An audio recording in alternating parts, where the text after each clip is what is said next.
자파가의 서재입니다. 현대만큼은 아니지만 조선시대에도 생각보다 다양한 직업들이 존재했는데요. 조선시대, 남성들의 이색 직업을 준비했습니다. 체크회, 책을 판매하는 업자로 특이한 건 직접 점포나 매대를 차리지 않고 배달을 했습니다. 의뢰인이 원하는 책을 요청하면 책을 구해와 돈을 버는 형식이었습니다.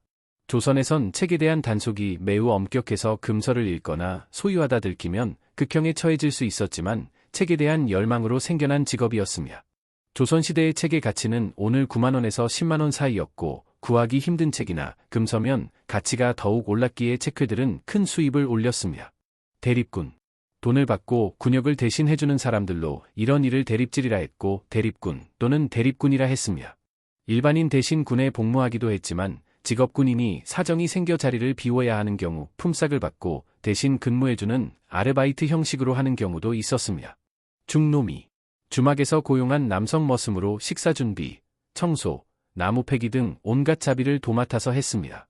주막의 주인인 주모는 아무래도 여성이다 보니 힘쓰는 일을 대신했습니다.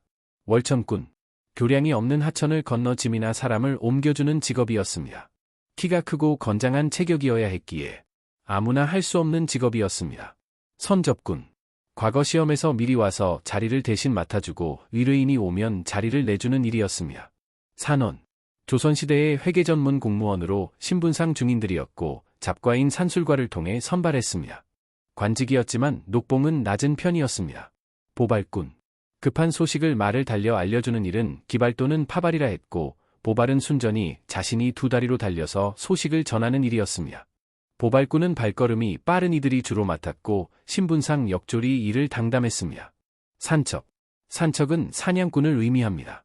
농민들도 가끔 사냥을 했지만 산척은 아예 직업적으로 사냥을 업으로 삼은 경우였습니다. 그들이 선호한 사냥감은 맹수, 특히 호랑이였는데 호피는 오늘날 가치로 약 1억 3,500만 원에 거래되었고 호랑이의 고기는 약으로, 뼈는 베개에 넣고 자면 악몽을 예방할 수 있다 해서 비싸게 거래되었습니다.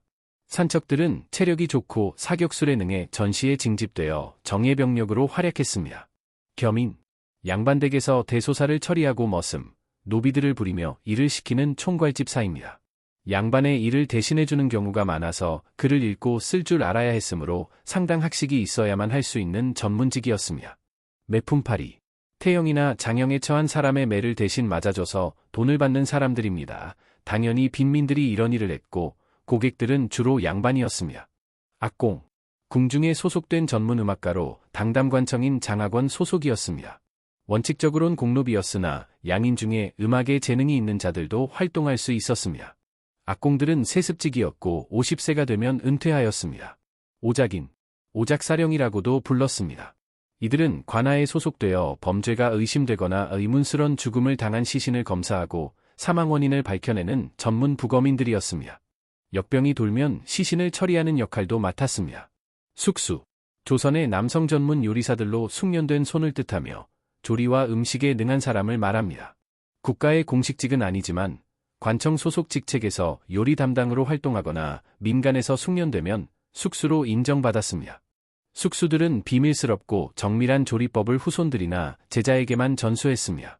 전기수, 시장이나 사람들이 많이 다니는 길목에서 옛날 이야기들을 맛깔나게 설명하며 때로는 성우, 배우처럼 연기를 해가며 들려주는 직업이었습니다. 양반들은 돈을 주고 전기수를 집으로 초대하여 이야기를 즐겼습니다. 영상이 유익하셨나요?